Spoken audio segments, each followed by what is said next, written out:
Eh bien, il y a des moments où il faut faire un peu le point.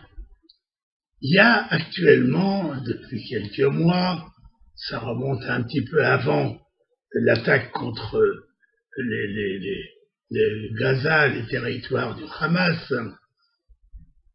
il y a quand même vraiment beaucoup de turbulences.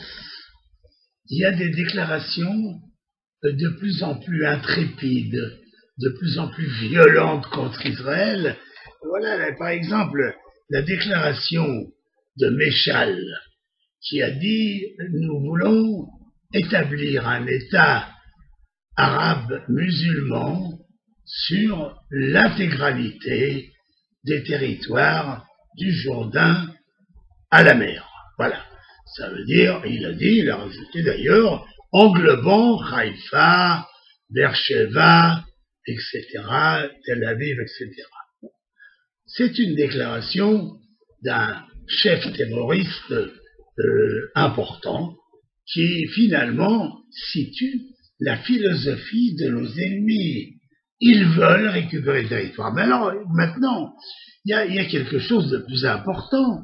Vous avez maintenant, par exemple, le vice-président des frères musulmans, un politicien guinéen, Issam Al-Arian, qui est en même temps le conseiller du président Morsi, a déclaré d'une façon formelle, un peu relaxe, comme un conseiller,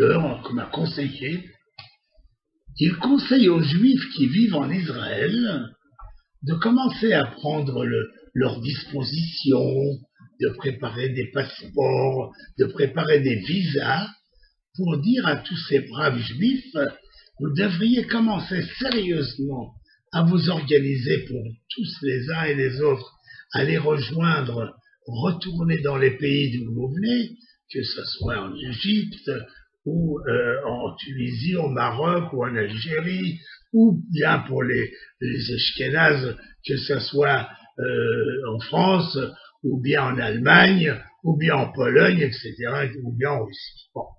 Alors voilà des gens qui viennent et qui nous disent, voilà, commencez à vous organiser, parce que Israël, voilà ce que dit ce leader, ne vivra pas plus de 10 ans. Bon.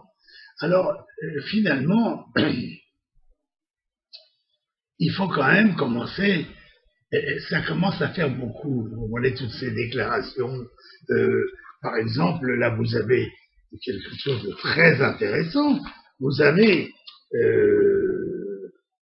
le chef du Hamas à Jérusalem lance un appel pour le renouvellement des attentats en Israël. Il s'appelle Ahmed Abu Aliba, chef du Hamas pour Jérusalem, c'est-à-dire un grand leader terroriste, une grande ordure, a lancé un appel, mercredi, un appel à toutes les factions terroristes pour recommencer les attentats suicides contre des civils israéliens et redémarrer une intifada. Voilà. On ne peut pas, si vous voulez, tous les jours, il y a des déclarations de grands chefs terroristes, de grands chefs d'État des pays arabes qui prônent la destruction. C'est à l'échelle d'Ahmadinejad, le président de l'Iran. Il faut détruire Israël, il faut enlever Israël de la carte mondiale. Israël, ça n'existe pas. Je suis quand même très étonné que tous les pays qui nous entourent, qui se disent nos alliés, les Européens se disent nos alliés, malgré qu'ils votent systématiquement contre nous, mais ils se disent quand même nos alliés. Et puis, vous avez la France, vous avez des pays qui sont assez proches d'Israël. Finalement, comment est-ce qu'on peut expliquer qu'aucun de nos amis, aucun de nos alliés, si j'ose dire, ne prend cela au sérieux? Même les Américains, vous savez, si demain un leader politique d'un pays arabe disait simplement il faut détruire les États-Unis, ça ferait une traînée de poudre, une explosion, une bombe, tout le monde se jetterait là-dessus, comme la misère sur ce pauvre monde. Et chez nous, alors, nous, on peut faire n'importe quoi. On peut dire n'importe quoi, personne ne s'émeut. On parle de détruire notre pays, de détruire les Juifs qui vivent dans ce pays. Et personne, tout le monde trouve ça naturel.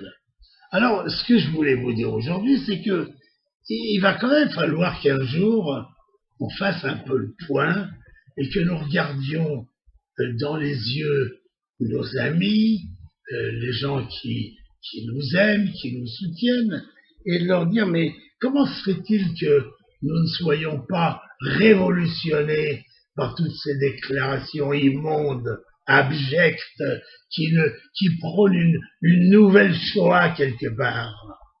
Comment se fait-il? Parce que c'est des Juifs, tout passe.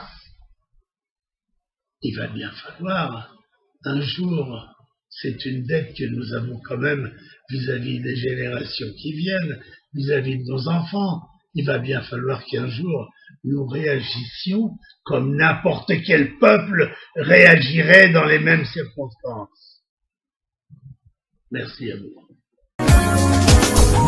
Dizengoff Center, l'espace commercial le plus vaste et le plus diversifié d'Israël. Dizengoff Center, une destination à ne surtout pas manquer lors de vos prochains séjours à Tel Aviv.